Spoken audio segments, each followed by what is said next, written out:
శ్యామలా నవరాత్రుల్లో 5వ రోజుకి మనం వచ్చేసాం. ఈ రోజే వసంత పంచమి కూడా అని మన అందరికీ తెలుసు.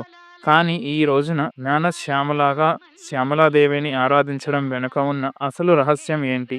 చాలామందికుండే పెద్ద డౌట్ ఏంటంటే, మన చదువుల తల్లి సరస్వతీదేవి ఉండగా మళ్ళీ శ్యామలాదేవి ఎవరు? వీరిద్దరూ ఒకటేనా? లేక వేర్వేరు శక్తులా? తెలుసుకుందాం రండి.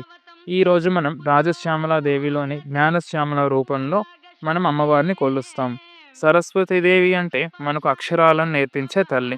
పుస్తకాల్లోని విజ్ఞానం, సంగీతంలోని సప్తస్వరాలు, శాంత స్వభావం ఇవన్నీ సరస్వతీదేవి స్వరూపాలు. కానీ జ్ఞానశ్యామల అంటే ఆ జ్ఞానాన్ని ఒక ఆయుధంగా మార్చి లోకాన్ని ఎలా పరిపాలించాలో నేర్పించే శక్తి.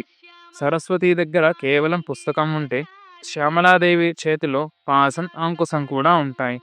సరస్వతీదేవి జ్ఞానాన్ని ఇస్తే, రాజశ్యామల ఆ జ్ఞానంతో పాటు అధికారాన్ని కూడా ఇస్తుంది.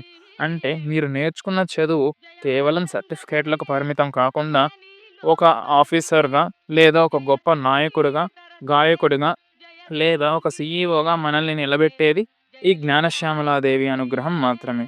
రాజశ్యామలాదేవిని శ్రీ లలితా త్రిపుర సుందరి దేవికి మంత్రిని అని పిలుస్తాం. ఒక రాజ్యంలో రాజు ఎంత ముఖ్యమో ఆ రాజ్యాన్ని నడిపించే తెలివితేటలు ఉన్న మంత్రి అత్యంత ముఖ్యం. దేవి భాగవతం ప్రకారం లలితాదేవి ఆజ్ఞలను అమలు చేసే సర్వాధికారి శ్యామలాదేవి. ఈ 5వ రోజున మనం ఆరాధించే జ్ఞానశ్యామల మన బుద్ధిని ప్రేరేపిస్తుంది. మనం తీసుకునే నిర్ణయాలు సరైనవిగా ఉండేలా చూస్తుంది. అందుకే ఈమెను సర్వశాస్త్రమయి అని కూడా పిలుస్తారు.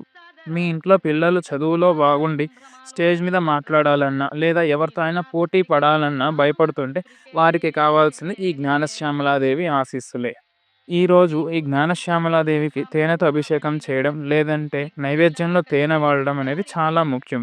తేనె మన మెదడులోని నరాలను ఉత్తేజపరిచే శక్తిని కలిగి ఉంటుంది.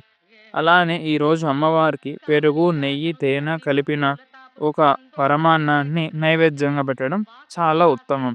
ఉన్నత పదవుల కోసం, అలానే అపారమైన జ్ఞానం కోసం ఈ శ్యామలాదేవిని పూజించుకోవడం చాలా ముఖ్యం. మరికొన్ని వివరాలను రేపటి శ్యామలా నవరాత్రుల 6వ రోజు వీడియోలో తెలుసుకుందాం.